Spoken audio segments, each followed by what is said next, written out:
cruise. If you want the river cruise, just stay on the bus. Okay, this stop, Lambeth Palace Imperial War Museum. Right, very old building, Lambeth Palace. When this was built, America hadn't even been discovered yet. Not by those Europeans, at any rate. It dates to the 1440s. Archbishop lives here. We're on the 102nd Archbishop these days. And a line that goes back to 601, St. Augustine. We shall see the front of Lambeth Palace over our right-hand shoulders now.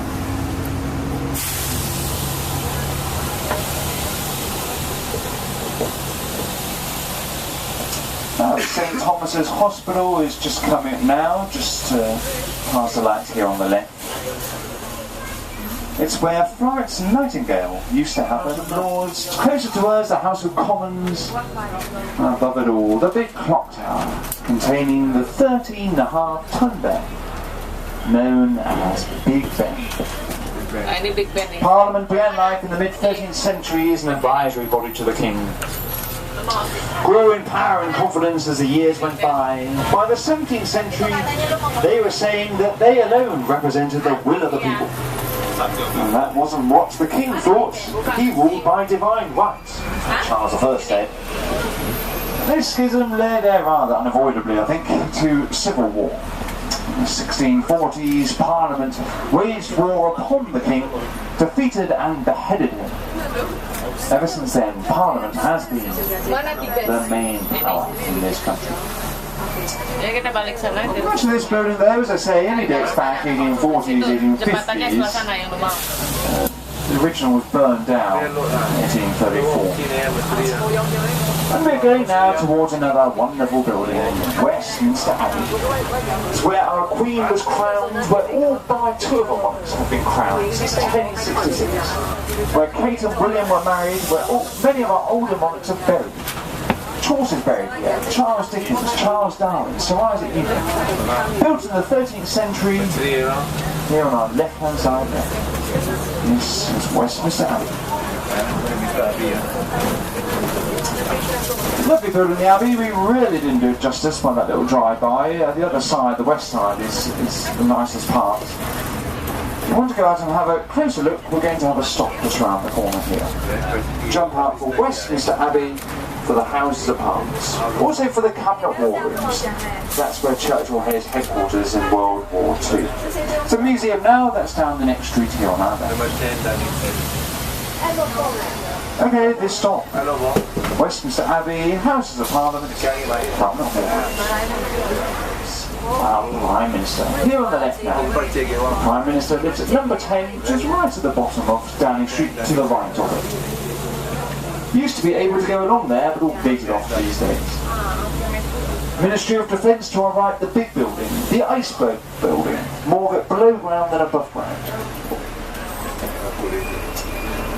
We're going to have another stop here. This is for Horse Guards Parade.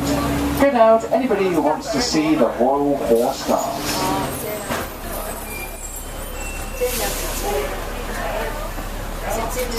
Alright there, mate. Okay, a couple of seats up here still then, 4 seats, 4 single seats. Okay, we're getting a little look at the Horse Guards, guarding the official entrance to the palace, just past the lights here on the left. Members of the Blues and Royals regiments. Sit here on their horses for an hour at a time, gallantly guarding the front of the palace. It's jolly dashing. A nice full dress uniform. With the big boots as well, you saw there perhaps, with the big wide boots.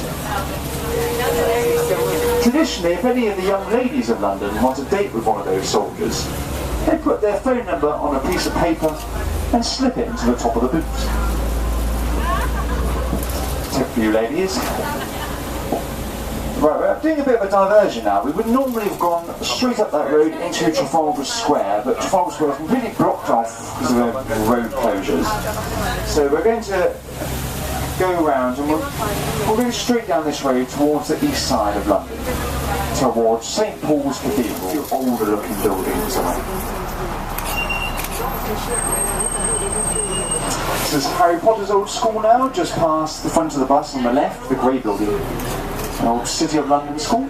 That's where Daniel Radcliffe, the Harry Potter actor, used to go. Made him the man he is today. Very rich.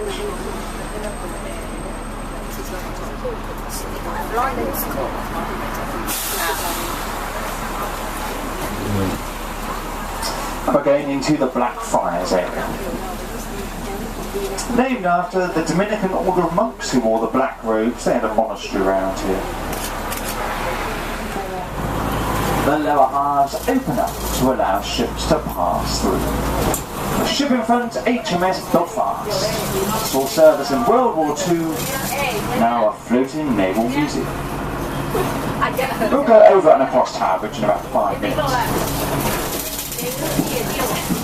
Before then, the big building under construction over here on the left, this is the Shard, will be the tallest building in London when it's done. Over 1,000 foot tall. The tallest building in Europe, in fact.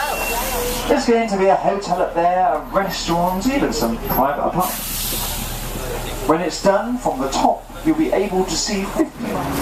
You had to be born within the sound of the bells. St Mary the Bows. Just nobody these days, no one lives here anymore. This is now what all the banks are. Temple of Mithras is behind the green fence on our right. This will be our next stop. Roman Temple 2000. Bank of England founded 1694 by a Scotsman.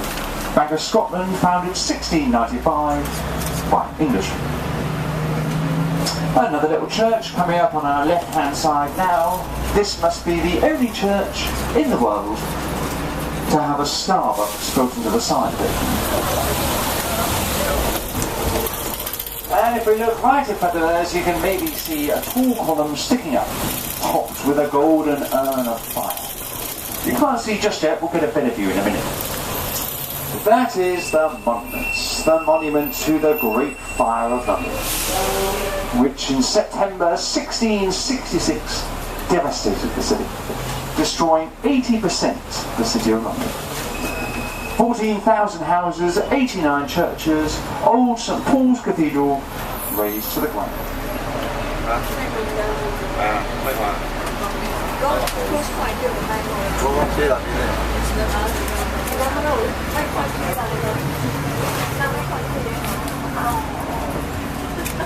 This is our stop now for the London Dungeon.